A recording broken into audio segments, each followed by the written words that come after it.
Hey y'all, this is Brandon Loth, aka the Lizard Doctor, coming to you today for the first Lizard Doctor Show episode. A lot of my clients keep on asking me about brumation and their bearded dragons in particular. So today I'm going to go through and discuss kind of the history and background process of everything, discuss the process of brumation, in addition to a term called pseudo-brumation, which might actually be more commonly performed or done. In addition to ways to safely do that, pros and cons of each, and kind of methods to make sure that you understand more and you're more comfortable with everything that you're doing, especially because winter is here and brumation is very common in the winter here in the United States. So, to start off, obviously, bearded dragons are a diurnal desert species, kind of somewhat to semi-arid, arid, native obviously to Australia. Naturally, this species is what is called a long day breeder, meaning their longer photo periods of equivalent of their summer, which would actually be our winter, but because we are in the northern hemisphere, our summer again more so June through September. If they have a prolonged photo period, would innately increase hormones to allow them to breed. Um, and then being more of the short day, kind of their winter, they become more dormant. They potentially go underground in kind of their fall, winter, even early spring into burrows, and that's when they would actually brumate. So bearded dragons are what are called ectotherms or polycliotherms, meaning they get their temperature from their environment. Different than you and me or even birds that actually have a core temperature and maintain temperatures. Bearded dragons rely strictly on their environment, and this plays a very important role in activity rate, in the ability to metabolize foods and kind of process everything. So, with this being understood, there is what is called a preferred optimal temperature zone for bearded dragons. And in this temperature zone, this is where they ideally are at to be able to effectively and efficiently digest and metabolize their food, as well as maintain an appropriate and healthy immune system. And this is actually going to be found between 80 and 88 degrees Fahrenheit. And okay, you might say, oh, Dr. Loth, well, then why do we have a basking temperature that goes into the hundreds? Why do we allow a cool side that is in the 70s? It's because we're allowing for these fluctuations throughout the day. But on the medium ground, if you think what the enclosure's ambient air is, or what the bearded dragon's core temperature actually gets to in a consistency of time, it would be between that 80 and 88 degrees Fahrenheit. Obviously, through this process, we want to avoid exposing the bearded dragon to any temperatures below 65 degrees Fahrenheit, because that's when they actually start going into a state of stupor or torpor, where they are still able to move, but kind of more lethargic, clumsy, uncoordinated. Imagine if the bearded dragon were actually to be drunk. That's what you would actually perceive during that time frame. In addition, in Australia, kind of normal summer temperatures in the desert or semi-arid region, semi-arid desert regions where bearded dragons would mostly be found, typically you're getting kind of an average summer temperature during the day of about 104. So this is going to kind of peak up. And again, when I say average, yes, you can get some 110, even higher. You can also get some in the 90s, similar to kind of desert-like environments if you would find in Texas, Arizona here in the United States. And then keep in mind their winter temperatures get basically to a high of 60 to maybe 75 in a range. Again, this can get lower. Sometimes nighttime temperatures drop to 0 degrees, or potentially only drop to about 66. So maintaining kind of temperatures to mimic their natural winters is very important in this process. But also, it is very important to understand that anywhere you go in the world, obviously, if you're going to the North Pole, you have a permafrost, it penetrates into the ground. So the ground is actually technically frozen. But otherwise, if you're going into a cave underground anywhere in the world, if you dig down and have kind of an underground facility, the core temperature there is consistently, wherever you go, 55 degrees. So this is going to be very key in maintaining, because again, below that 65, around that 55, they kind of go into this complete or continuous stupor that allows for the physiologic process of brumation to occur. So going forward, naturally, they go from this long summer period of almost 14 plus hours of exposure of light to kind of a winter period where they maybe only even get 8 hours of light. That paired with a decrease in temperature causes this torpor, stupor, slowdown. In addition to their food sources are probably not as readily available. You can imagine you going outside in the summer, maybe not here in Texas when it gets really hot, but in some areas where everything is green, it's lush, there's a lot of food, a lot of insects, but then you go out in the winter, the leaves are off the trees, there are no bugs or less bugs, and it kind of mimics that environment of how they're going to have less food, they're going to start cooling down, they're going to prepare for this brumation. So obviously going through this process, we need to keep in mind the preferred optimal temperature zone, nighttime temperatures that drop, and generally a brumation process that they're going to foresee in the wild would be about 3 to 5 months. So again, going through this process, that would be something we would try to achieve. Key things below 65 degrees, ideally around 55 for a 3 to 5 month period.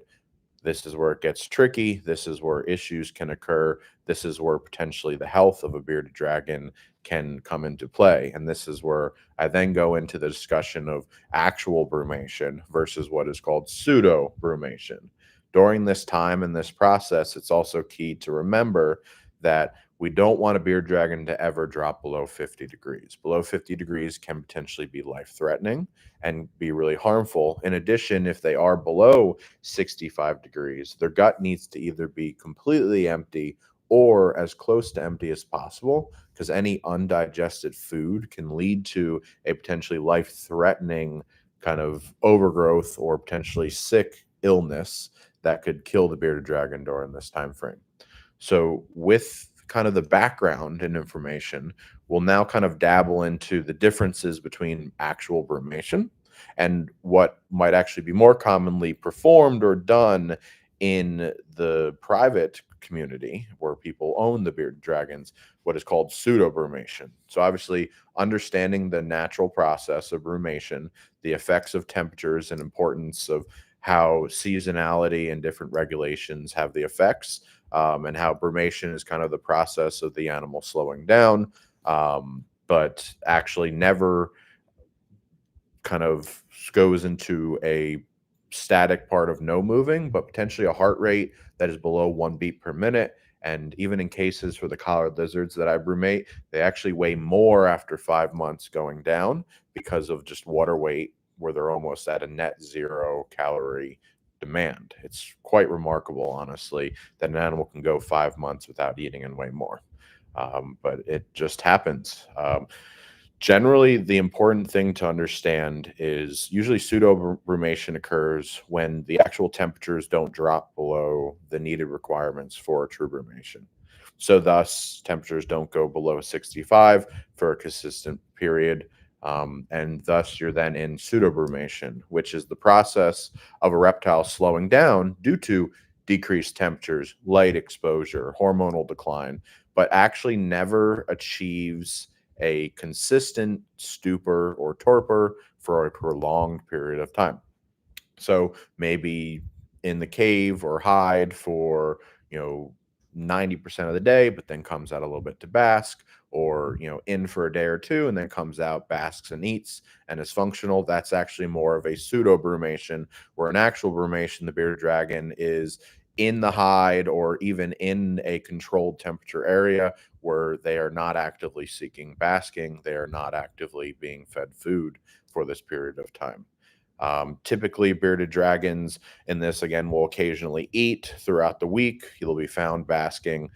So the important part is whenever they do potentially eat, they need to be ideally in their preferred optimal temperature zone, but definitely above 65 degrees so that some sort of digestion can occur.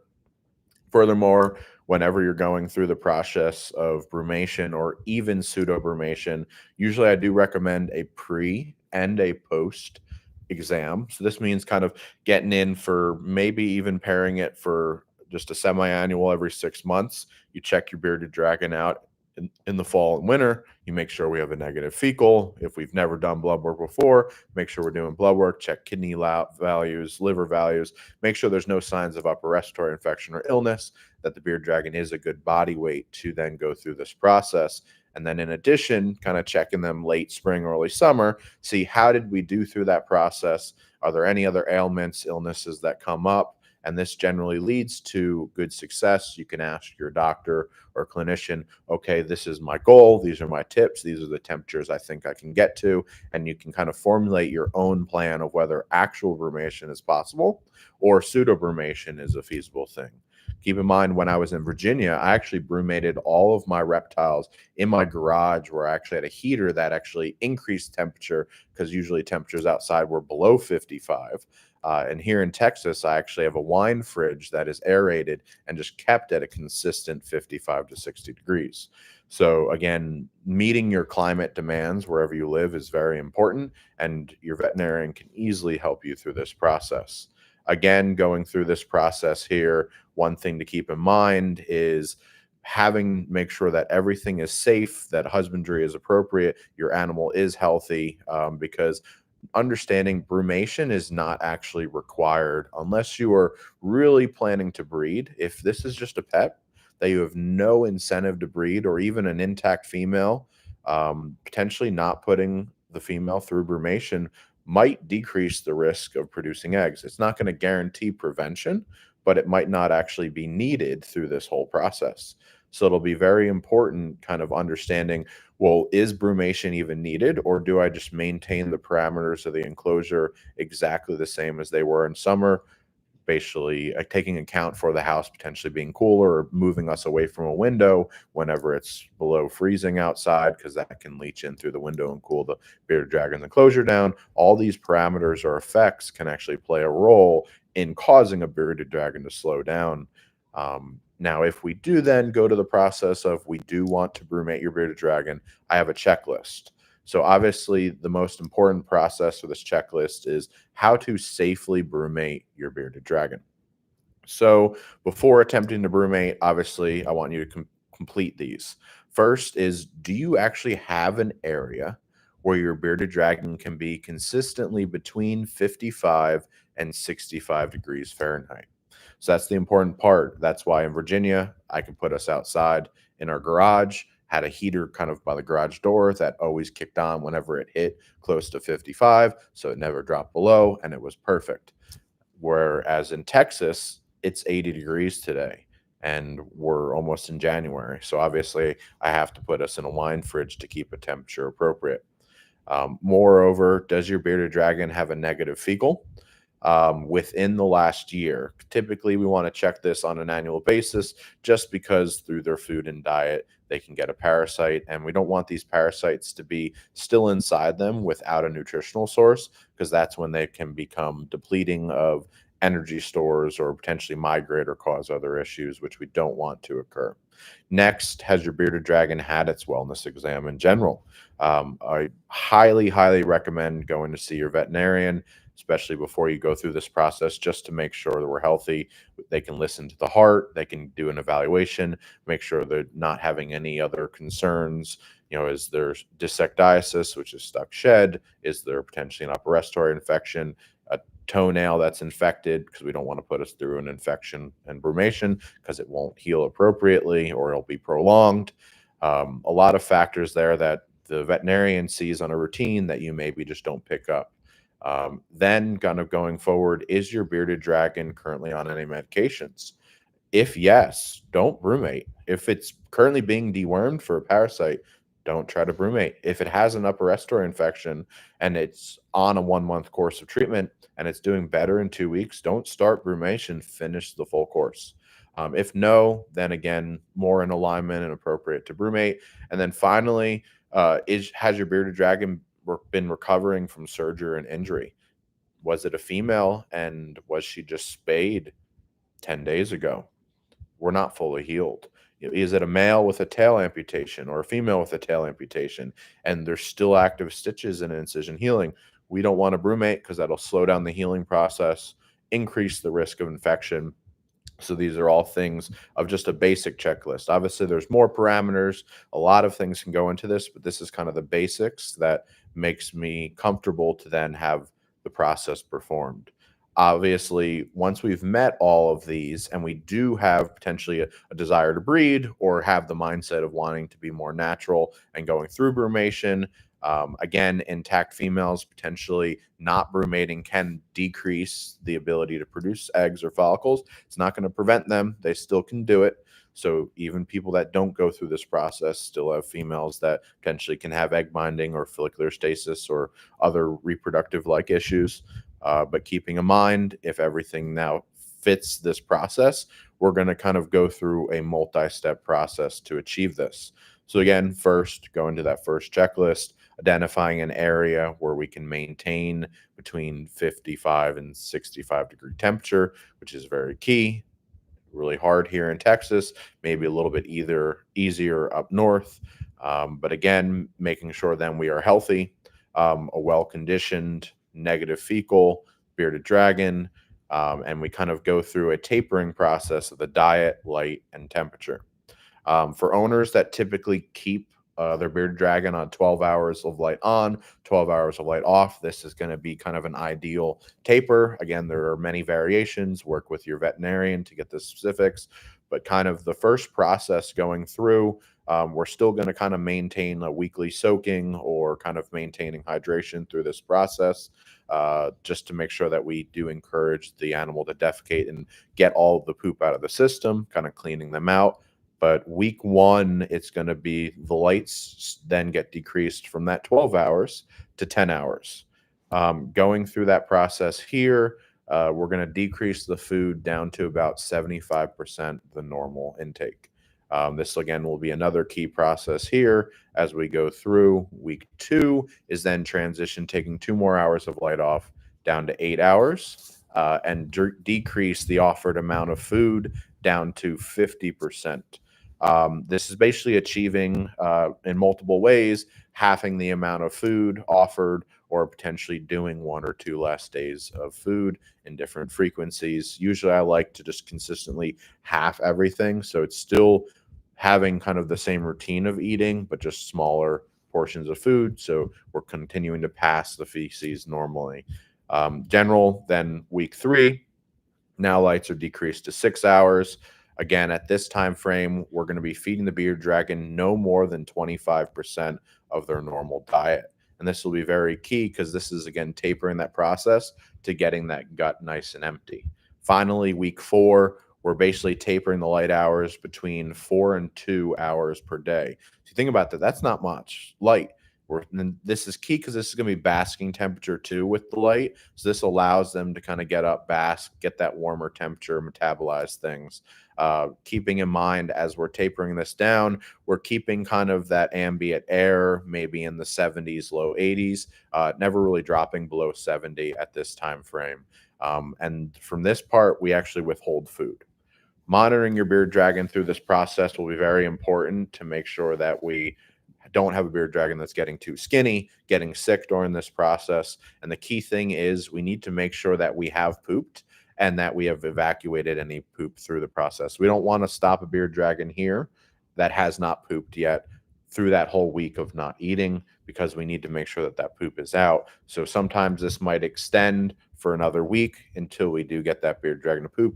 Doing potentially daily soakings or the routine soak can help with this passing. And then finally, that week 5 or initiation to brumation is then the key. We're going to then have that bearded dragon maintained about 65 degrees for a week in whatever kind of environment or enclosure we're actually going to brumate. So whether we're in a tub, we're in a bin, we're in the actual enclosure, if it is in the environment that can maintain that 55 to 65 degrees. And we kind of want about 2 hours of light, if not no light exposure at all. Once this process is achieved, then we are actually going to go and be maintained in the physical brumation period, which is, again, the 3 to 5 months. Maintaining kind of daily monitoring ventilation if you need kind of fresh air in certain circumstances, especially if you're in a closed aired wine fridge. Also, doing weekly syringing of water to maintain hydration is key. Now, don't flood water into the mouth to where the bearded dragon aspirates. If water comes out the nose, that is not good. You need to get the water out of there because we're not trying to induce a pneumonia or cause respiratory distress in our little friends while we're going through this process. In addition, if you notice any ailments, unresponsive, completely no writing reflex, lethargic, not moving at all, not breathing at all with any stimulation, or you're hearing wheezing or bleeding, you need to seek veterinary attention emergently. Do not rapidly warm your bearded dragon up because that could potentially be life threatening. The bearded dragon needs to be slowly warmed up out of this to be safely evaluated. Um, that's the key end, or kind of the biggest risk of brumation, is it could kill your bearded dragon if done wrong. So that's why this process is very key and important. Kind of next, the safe way to kind of do, quote, a pseudo-brumation, or what actually is more common, especially for owners that aren't comfortable or aren't able to maintain a temperature below 65 degrees for kind of that 3 to 5 month period. We're going to kind of modify the process here from what actual brumation is to kind of keep a temperature, ideally in above the 70-degree range. So we are still going to be able to maintain some sort of digestion through this process. However, with this, we are then keeping in mind that whenever the bearded dragon potentially does eat, we are allowing that bearded dragon to get into that preferred optimal temperature zone of the 80 to 88 degrees. And this is going to assist in digestion. So again, bearded dragon is probably not going to act completely normal. It's going to potentially eat 1-2 times a week and then otherwise be hiding in the hide or towards the cooler end. That is completely fine as long as we're maintaining a 70-degree temperature so we don't go into a torpor or stupor. And whenever we do eat, we are either moved directly into the basking area or kept closer to the basking area to be exposed to that 80 to 88 degree temperature zone. Usually I find easy ways to kind of maintain this process is to offer a small amount of food.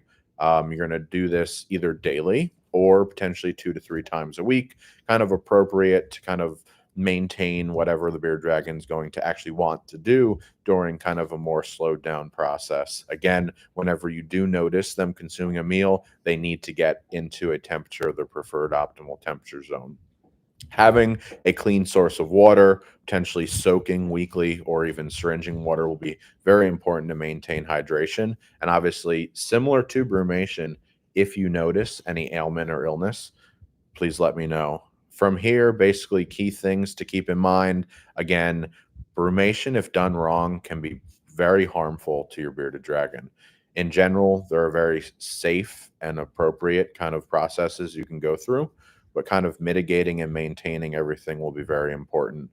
Um, if you have any things you want to learn about or kind of get up in a different stream or podcast, this is kind of a new process here that I'm getting used to. And we're going to kind of put some information in. I'm going to attach kind of a printed out detailed form, or potentially can email that if anyone is ever interested.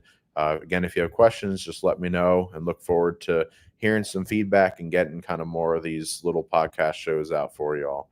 Hope you all have a happy new year, and I'm happy to be back at it, and hopefully we'll be more consistent with videos. Take care now.